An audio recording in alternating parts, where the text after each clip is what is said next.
Proposition 32, the effort to continue a nearly 10-year run of annual minimum wage increases, failed, marking the first time in history that California voters rejected a statewide minimum wage hike. Give me money, give me money, give me money, give me money, give me money.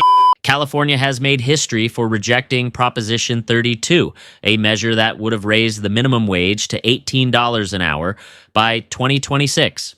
Yep, you heard that right. California, the progressive poster child of America, just became the first state to shoot down a statewide minimum wage increase. Let's unpack this. First, what was Proposition 32? On the surface, it seemed simple.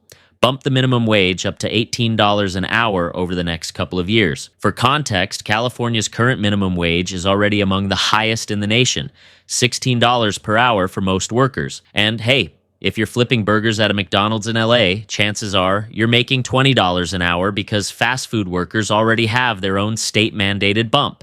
So why was Proposition 32 even a thing? Advocates argued that in an era of skyrocketing inflation, stagnant wages, and California's notoriously high cost of living, this increase was necessary to keep workers afloat. I mean, sure, rent in San Francisco might cost you an arm and a leg, and probably your firstborn. So, on paper, it makes sense to give people a pay bump, right? Well, not so fast. This is where the debate gets juicy. Let's talk about the opposition, because honestly, they brought their A game. Groups like the California Chamber of Commerce and a coalition of small business owners came out swinging. Their argument, raising the minimum wage to $18 might sound great, but it doesn't happen in a vacuum.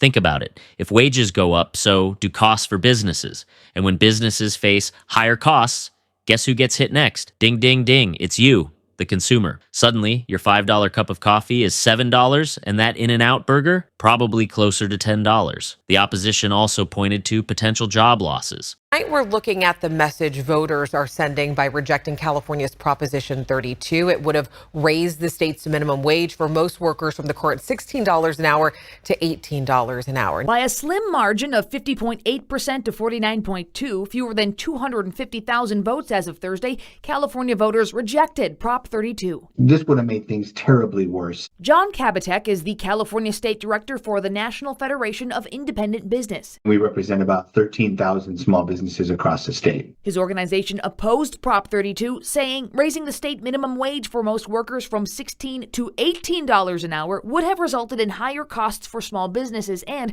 as a result, higher prices for consumers. It's a classic economic argument. When you force businesses to pay more for labor, they hire fewer people. And if they're not cutting jobs outright, they're automating them. Ever been to a grocery store lately? Those self-checkout machines aren't just there for convenience. They're there because labor costs are through the roof. Imagine what an $18 minimum wage would do to industries like retail and hospitality, where margins are razor thin. But here's where it gets even more interesting. California's rejection of Proposition 32 isn't just about dollars and cents. It's a reflection of a broader conversation happening across the country. Over the past few years, we've seen states like Florida, yes, Florida, vote to raise their minimum wage to $15 an hour. Meanwhile, California, the progressive giant, said no. It's a bit of a plot twist, isn't it? And let's not forget that California is often seen as a bellwether for national policy. What happens here tends to ripple across the country. So what is this rejection signal? Maybe it shows that even in a state as blue as California, people are starting to question whether big, sweeping economic policies actually work in the real world. Now, let's humanize this a bit, because it's not just numbers and policy jargon.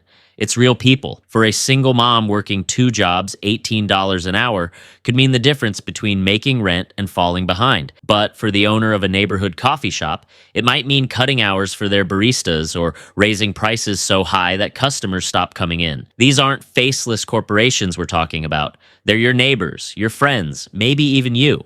And here's where it gets tricky. Raising the minimum wage might help some people in the short term, but what happens in the long run? Do those higher wages get eaten up by rising costs? Do small businesses, the backbone of America, start to crumble under the weight of policies that sound good but aren't practical? These are the questions that voters had to grapple with, and clearly they landed on no. The defeat of Proposition 32 doesn't mean the conversation about wages is over, not by a long shot. Advocates have already hinted that they'll be back, possibly with a revised measure or a more targeted approach.